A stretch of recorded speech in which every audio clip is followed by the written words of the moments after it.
ઉત્તરાયણ પર્વે ભરૂચ જિલ્લામાં 108 ઇમરજન્સી સેવાની સજ્જતા, 34 એમ્બ્યુલન્સના 140 કર્મચારીઓ ખડેપગે રહેશે. ગુજરાતમાં ઉત્સવપ્રિય પતંગોત્સવ તરીકે ઉજવાતી ઉત્તરાયણ આનંદ અને ઉત્સાહના પળો લાવે છે, પરંતુ છેલ્લા કેટલાક વર્ષોના આંકડા દર્શાવે છે કે આ સમયગાળા દરમિયાન અકસ્માતો અને ઇમરજન્સી કેસોમાં નોંધપાત્ર વધારો થાય છે. આગામી 14 અને 15 જાન્યુઆરી 2026ના રોજ ઉત્તરાયણ અને વાસી ઉત્તરાયણના પર્વ નિમિત્તે ભરૂચ જિલ્લાની 108 ઇમરજન્સી મેડિકલ સર્વિસ કોઈ પણ પરિસ્થિતિને પહોંચી વળવા સંપૂર્ણ રીતે સજ્જ થઈ ગઈ છે. જિલ્લામાં કુલ 34 એમ્બ્યુલન્સ અને 140 જેટલા તાલીમબદ્ધ કર્મચારીઓ આ 2 દિવસ દરમિયાન ખડેપગે હાજર રહી જનતાની સેવામાં તૈનાત રહેશે. પાછલા વર્ષોના ડેટાનું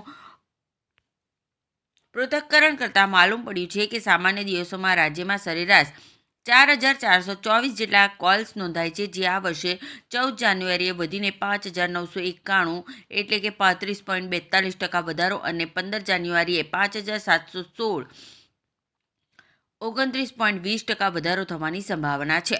ખાસ કરીને ભરૂચ જિલ્લાની વાત કરીએ તો સામાન્ય દિવસોના 97 કેસની સરખામણીએ 14 જાન્યુઆરીએ 100 કેસ અને 15 જાન્યુઆરીએ 121 જેટલા કેસો નોંધાવાનું અનુમાન છે, જે વાસી ઉત્તરાયણના દિવસે 24.74% જેટલો મોટો વધારો સૂચવે છે.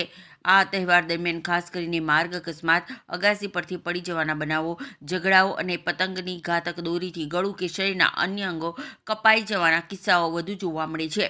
આથી 108 સેવા દ્વારા નાગરિકોને ખાસ વિનંતી કરવામાં આવી છે કે તેઓ સુરક્ષિત જગ્યાએથી જ પતંગ ઉડાડે, રસ્તા પર વાહન ચલાવતી વખતે અત્યંત સાવચેત રહે અને વીજળીના થાંભલા કે પાવર લાઇન પાસે પતંગ ચકાવવાનું ટાળે. ઉત્તરાયણની ઉજવણી વખતે અગાસી પર પ્રાથમિક સારવારની કીટ સાથે રાખવી હિતાવહ છે. કોઈ પણ કટોકટીના સમય બગાડ્યા વિના તુરંત 108 પર સંપર્ક કરવા અપીલ કરવામાં આવી છે, જેથી સમયસર તબીબી સહાય પહોંચાડી શકાય અને ઉત્તરાયણના પર્વને દરેક નાગરિક માટે સુરક્ષિત બનાવી શકાય. Dhaval Parekh, 108 program manager.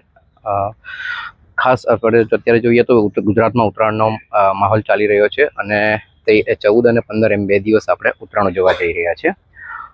છેલ્લા 5 વર્ષના ડેટાને અનુસંધાનમાં જો આપણે ગુજરાતના લેવલે વાત કરીએ તો ગુજરાતની અંદર લગભગ ઉત્તરાયણના દિવસે લગભગ 35.42% જેટલો વધારો દેખાઈ રહ્યો છે, જ્યારે વાસી ઉત્તરાયણ એટલે કે 15મી તારીખના રોજ લગભગ 29% જેટલો વધારો દેખાઈ રહ્યો છે.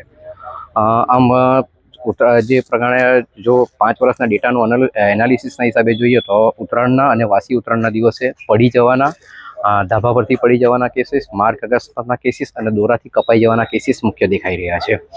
આ સાથે જો આપણે ભરૂચ જિલ્લાની વાત કરીએ તો ભરૂચ જિલ્લાની અંદર ટોટલી 34 એમ્બ્યુલન્સ કાર્યરત છે અને એના દ્વારા લગભગ સરેરાશ 97 જેટલા દરરોજ કેસોને પ્રતિસાદ અપાતો હોય છે.